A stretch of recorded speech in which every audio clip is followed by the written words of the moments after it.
আসসালামু আলাইকুম। ক্লাস 6 এর সুপ্রিয় শিক্ষার্থীবৃন্দ, আশা করছি তোমরা প্রত্যেকেই ভালো আছো এবং নিরাপদে আছো। লার্নিং উইথ এ প্রিয়ার আজকের আয়োজনে তোমাদের সবাইকে স্বাগত জানাচ্ছি। আমরা আজকে আলোচনা করছি তোমাদের লেসন 25 এর পার্ট A1 থেকে এবং আমাদের পেজ নাম্বার হচ্ছে 76। আর এর আগের ভিডিওতে আমি এই লেসনের পার্ট এ পর্যন্ত বিস্তারিত আলোচনা করেছি। তো টেক্সটটা যদি কারোর দেখার প্রয়োজন বলে মনে হয় তাহলে তোমরা প্লেলিস্টে গিয়ে দেখে নিতে পারো এবং প্লেলিস্টের লিঙ্কটা আমি কমেন্ট বক্সে দিয়ে রেখেছি। তো চলো আজকের আলোচনা শুরু করি।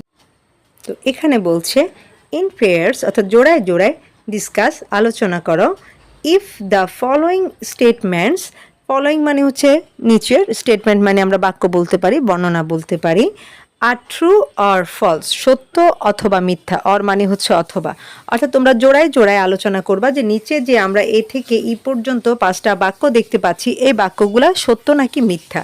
ইফ ফলস অর্থাৎ যদি মিথ্যা হয়, কারেক্ট দ্য স্টেটমেন্ট অর্থাৎ বাক্যগুলোকে তুমি সঠিক করে দেখাবা।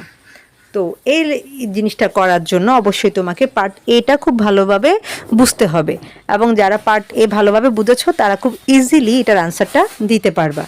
তো দেখো নাম্বার 1-এ বলছে George Harrison was from the United states, অর্থাৎ জর্জ হ্যারিসন হচ্ছে যুক্তরাষ্ট্র থেকে এসেছে। তো এটা হচ্ছে ফলস, কারণ জর্জ হ্যারিসন আসলে যুক্তরাষ্ট্র থেকে আসেনি, তিনি এসেছেন হচ্ছে ইংল্যান্ড থেকে। হ্যাঁ, সো আমরা এরকম লিখবো যে জর্জ হ্যারিসন ওয়াজ ফ্রম, এই যে দ্য ইউনাইটেড স্টেটসটুকু কেটে দিয়ে শুধু সেখানে বসিয়ে দিবা হচ্ছে ইংল্যান্ড। এবং তোমরা যারা এখানে আগে টেক্সটটা পড়েছো তারা অবশ্যই এই লাইনটা খেয়াল করে থাকবে, তাই না? আমরা এখানেই দেখেছি যে তিনি ইংল্যান্ড থেকে এসেছেন। তারপর বিতে বলছে ইন 1971 অর্থাৎ 1971 সালে George Harrison visited Bangladesh to take part in the liberation war, অর্থাৎ জর্জ হ্যারিসন বাংলাদেশের মুক্তিযুদ্ধে অংশগ্রহণের জন্য বাংলাদেশে এসেছিলেন। তো এটা একটা মিথ্যে কথা, সেজন্য আমি লিখেছি ফলস এবং কারেক্ট আনসার হবে। তো এখানে যে লাইনটা আমরা দেখতে পাচ্ছি, he did not come to Bangladesh but he fought for our cause by organizing the historic concert for Bangladesh, আমরা এই লাইনটাকে আমাদের সঠিক আনসার হিসাবে নিয়ে নিব। শুধুমাত্র এখানে হি এর জায়গায় তার নামটা উল্লেখ করে দিব, অর্থাৎ George Harrison did not come to Bangladesh but he fought for our cause by organizing the historic concert for Bangladesh. Okay, শুধুমাত্র হি, এইটা তো প্রোনাউন, তাই হি এর জায়গায় হচ্ছে তুমি তার নামটা উল্লেখ করে দিবা। তারপর সিতে বলছে a huge audience attended the concert for Bangladesh, অর্থাৎ বাংলাদেশের জন্য যে কনসার্টটা হয়েছিল সেখানে বিশাল দর্শক অংশগ্রহণ করেছিল বা উপস্থিত হয়েছিল। তো এটা তো ট্রু। তো এটা আমরা কোথায় পেয়েছি? দেখো এখানে লিখেছে যে এই যে কনসার্টটা হয়েছিল কোথায়, in front of an audience of about 40,000 people, প্রায় 40,000 দর্শকের উপস্থিতিতে এই কনসার্টটা হয়েছিল। হ্যাঁ, 40,000 তো আসলে অনেক বিশাল।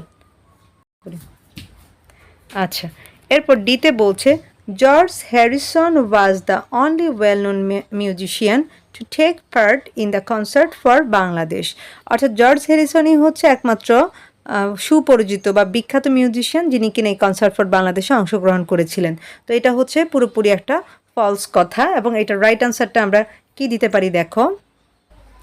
তো এখানে দেখো এই লাইনটা যদি আমরা একটু খেয়াল করি যে George Harrison and some other famous musicians, হ্যাঁ আমরা এইটুকু অংশ নিয়ে নিব যে George Harrison and some other famous musicians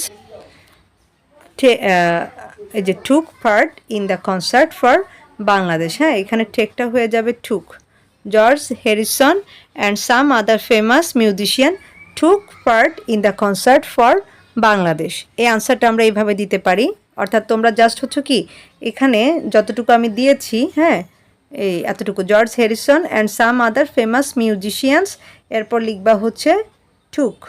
হ্যাঁ, এরপরটা এখান থেকে লিখে নিবা যে part in the concert for Bangladesh. এভাবেও তোমরা করতে পারো, অথবা জিনিসটাকে আমরা আরও একভাবে করতে পারি যে এইভাবে, এটা একটু কঠিন হয়ে যাবে, তারপরও চাইলে করতে পারো যে নট অনলি, আমি লিখে দিচ্ছি, হ্যাঁ লিখে দেখিয়ে দিচ্ছি তোমাদেরকে।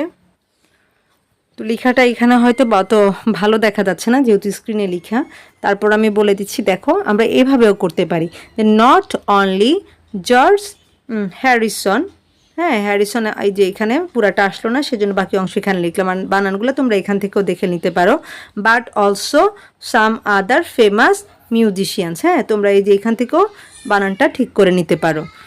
তো এভাবে লিখতে পারো যে নট অনলি জর্জ হ্যারিসন, মানে শুধুমাত্র জর্জ হ্যারিসন না, but also some other famous musicians took part in the concert for Bangladesh. হ্যাঁ, তারপরে বলছে ইন নাম্বারে যে the people of the world became aware of the crisis in Bangladesh following the concert for Bangladesh.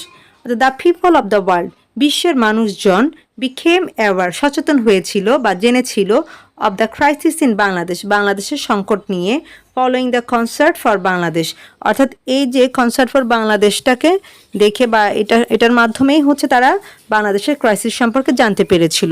তো এটা তো ট্রু, সেজন্য এখানে আমি জাস্ট হচ্ছে টি দিয়ে দিলাম। হ্যাঁ, তো এই হচ্ছে তোমাদের পার্ট A1 এর আনসার। তো আনসারটা তোমাদের কেমন লেগেছে বা কতটুকু তোমরা এর মাধ্যমে উপকৃত হয়েছো সেটা অবশ্যই কমেন্ট বক্সে জানাবা। আর আজকের ভিডিওটাই আমি এখানে শেষ করব, পরবর্তীতে পার্ট B থেকে তোমাদের সাথে আমি আলোচনা করব। আর সে পর্যন্ত সবাই ভালো থাকো, সুস্থ থাকো, আর লার্নিং উইথ এ প্রিয়ার সাথেই থাকো। আল্লাহ হাফিজ।